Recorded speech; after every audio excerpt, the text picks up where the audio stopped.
TMC की सांसद महुआ मोइत्रा पर पैसे लेकर संसद में सवाल पूछने के आरोप को लेकर गुरुवार को लोकसभा की एथिक्स कमेटी की बैठक हुई। बैठक के बाद एथिक्स कमेटी ने महुआ मोइत्रा को बड़ा शॉक दे दिया है। एथिक्स कमेटी ने आरोपों को गंभीर माना है। इस संबंध में महुआ मोइत्रा को 31 अक्टूबर को कमेटी के सामने पेश होने के लिए बुलाया भी गया है। अब माना जा रहा है कि एथिक्स कमेटी के इस एक्शन से महुआ का बचना मुश्किल हो गया है। कमेटी के चेयरमैन और बीजेपी सांसद विनोद सोनकर ने कहा कि आज दो लोग निशिकांत दुबे और वकील जय अनंत देहद्रोही को समन भेजा गया था। दोनों पेश हुए और अपनी बात रखी।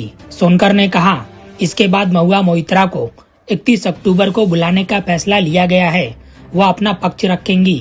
समिति ने यह भी फैसला लिया है कि विवरण उपलब्ध कराने के लिए आईटी मंत्रालय और गृह मंत्रालय को पत्र भेजा जाएगा। सूत्रों ने बताया कि कमेटी में ये भी कहा गया है कि निशिकांत दुबे ने निजी लड़ाई के चलते महुआ पर आरोप लगाए। कमेटी में शामिल विपक्ष के एक सदस्य ने कहा कि क्योंकि निशिकांत दुबे की डिग्री पर महुआ ने सवाल उठाए, इसलिए उन्होंने ये मामले उठाए हैं। इस पर निशिकांत दुबे ने कहा कि इस मुद्दे पर कोर्ट से भी क्लीन चिट मिल चुकी है।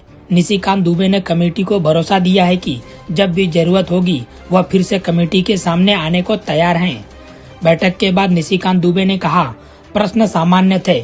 मैं बस इतना कह सकता हूं कि सभी सांसद चिंतित हैं। जब वे मुझे अगली बार बुलाएंगे तो मैं जाऊंगा। सवाल यह है कि क्या संसद की मर्यादा और गरिमा बनी रहेगी? यह संसद की गरिमा का सवाल है।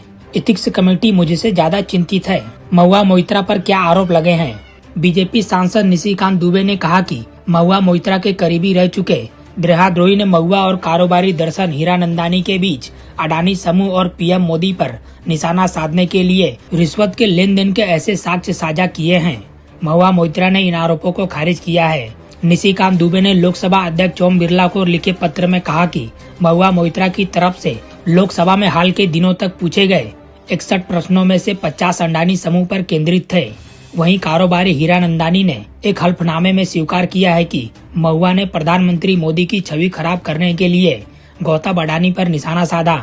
हीरानंदानी ने कथित रूप से संसद में प्रश्न पूछने के लिए टीएमसी सांसद को पैसे दिए थे।